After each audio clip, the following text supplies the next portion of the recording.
Apple has a few more tricks up their sleeve before the end of 2024, specifically regarding the iPad and the Mac. So much so that we should be expecting one more event from Apple before the end of the year, and it sounds to be a very big one. Let's talk about it. First, when is the event happening? Well, Mark Gurman has given us a little hint at when the event might be happening. He said that Apple will launch iOS 18.1 with Apple Intelligence on Monday, October 28th. He also said that Apple's new products will be shipping on Friday, November 1st. If that all lines up, then the event should occur the prior week, on either October 21st, October 22nd, or October 23rd.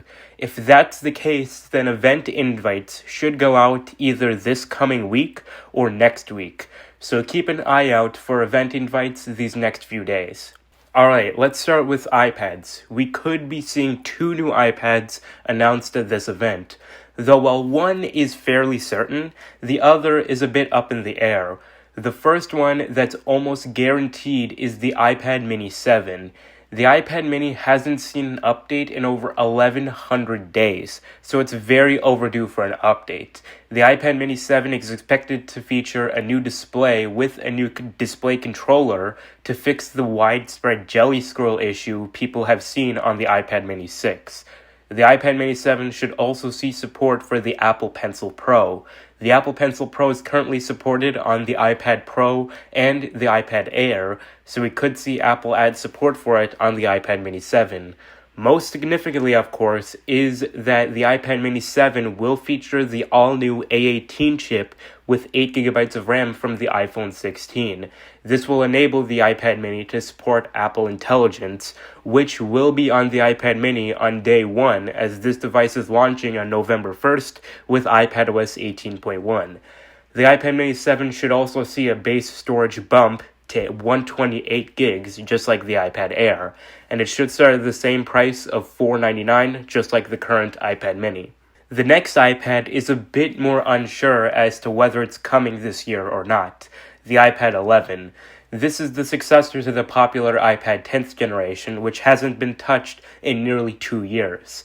The iPad 10th generation already saw a pretty significant update with its major price drop to $349 back in May, but Apple isn't stopping there. The iPad 11 will be more or less a chip upgrade, though it's unclear on what chip will be used. Some sources indicate the A16 Bionic being used, the same chip from the iPhone 14 Pro and iPhone 15. But that chip doesn't support Apple Intelligence, and since the A17 generation has ceased production, could Apple jump all the way from the A14 Bionic in the iPad 10 to A18 on the iPad 11? It sounds crazy, but if Apple's very serious about Apple Intelligence, it's essential for all their devices to have support for it. Pricing should remain the same at $349 for this new iPad. Now let's talk about the Mac. This is a milestone year for the Mac, as this is the 40th anniversary of the original Macintosh's introduction. 40 years since the iconic 1984 ad. An ad so iconic, it's been parodied in the most popular animated film in history. So this year, Apple has some pretty big things cooking for the Mac, and it starts with Apple Silicon. The M4 chip was already announced with the new iPad Pro, and it's actually a pretty big upgrade over the M3, with it being Apple's first ARM v9 chip, and delivering nearly the same performance as an M3 Pro MacBook Pro in a base-level chip. This month, the M4 chip will make its way to the Mac for the first time ever, but in an even more exciting way. The M4 chip has been found to feature better display engines and more Thunderbolt controllers, enabling better display output and more Thunderbolt I/O. And secondly, finally, the base amount of RAM will increase from 8GB to 16GB on the base M4 chip. This will likely be due to Apple Intelligence being much more demanding for on-device models. Of course, M4 isn't the only chip coming to the Mac. We're also getting the new M4 Pro and M4 Max chips. M4 Pro and M4 Max will be getting all the same improvements as the M4, but optimized for Pro users. The M4 Pro chip will outperform the base tier M3 Max, and the M4 Max will outperform the M2 Ultra in CPU performance, making M4 Max Apple's fastest CPU ever, though still lagging behind in GPU performance compared to the M2 Ultra.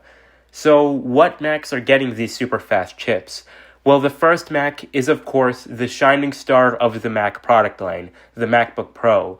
The new MacBook Pro will feature the same design it's had since 2021, but with some minor tweaks. The space black color that is currently exclusive to the Pro and Max chips will now be brought down to the MacBook Pro with the base M4 chip. And speaking of that base model, this model will now feature 3 Thunderbolt ports just like the higher end models. And yes, this base model will finally break free from the 8GB of RAM base config up to 16GB now, and the max amount of RAM will also be improved up to 32GB now for the regular M4 chip. Before, you had to buy a Pro or Max chip for this configuration, which makes you wonder, with so many things being brought down from the higher end models, why buy those models when the base $1599 model is perfect for most people? Well, of course, everyone has their different needs, and those Pro and Max chips are going to be great for many users. And a lot of things that I just mentioned that are coming to this base model are from a real box leak for this base model. This box leak confirms that the space black color is no longer being exclusive to the higher end models, and it confirms the 3 Thunderbolt ports, and it confirms the high possibility of 16GB of RAM being the new base config. Overall, the MacBook Pro has been the shining star for Apple Silicon, and these new MacBook Pros will be more evident of that than ever. But of course, those aren't the only Macs coming. Alongside the MacBook Pro, we're also expecting an update to the 24-inch iMac.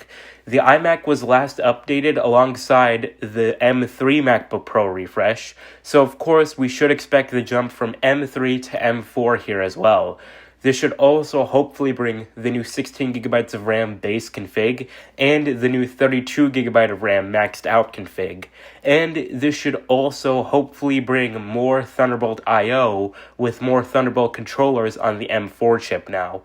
And hopefully this refresh will also bring updated Magic accessories with USB-C now instead of Lightning. Aside from that, the iMac will remain with the same design, same display, and the same $1299 starting price. But by far, the most exciting Mac and the most exciting product from this event will be the new Mac Mini. The Mac Mini is a few months away from its 20th anniversary, and before that big anniversary, Apple will be announcing the biggest redesign ever to the Mac Mini since its introduction. And what's so big about this redesign is how small it is. The Mac Mini is rumored to become Apple's smallest computer ever, with its dimensions nearing that of an Apple TV box. The new Mac Mini will be a bit thicker than the current model, but a hell of a lot smaller in overall footprint. And don't let its small size fool you, this thing is fast. The Mac Mini will be jumping 2 generations ahead from M2 and M2 Pro to M4 and M4 Pro that we just talked about in the iMac and MacBook Pro. Since the Mac Mini never got the M3 generation, the M4 generation coming to the Mac Mini will be a major upgrade. And just like the iMac and MacBook Pro, we should hopefully see that bump in base and max memory.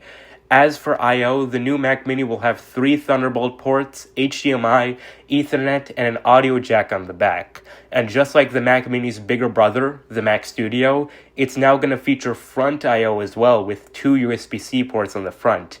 This was even confirmed in code for macOS Sequoia. But you may have noticed that there's one set of ports missing, USB-A, because unfortunately, with the smaller design means the loss of USB-A on the Mac Mini for the first time ever in the Mac Mini's 20 years of existence. But overall, this new Mac Mini looks to finally solve the biggest problem with the current Mac Mini.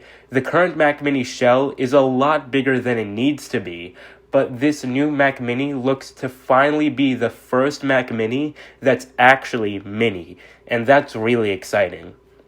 So that's everything to expect from Apple's upcoming October event. Which product are you most looking forward to? Let me know in the comments.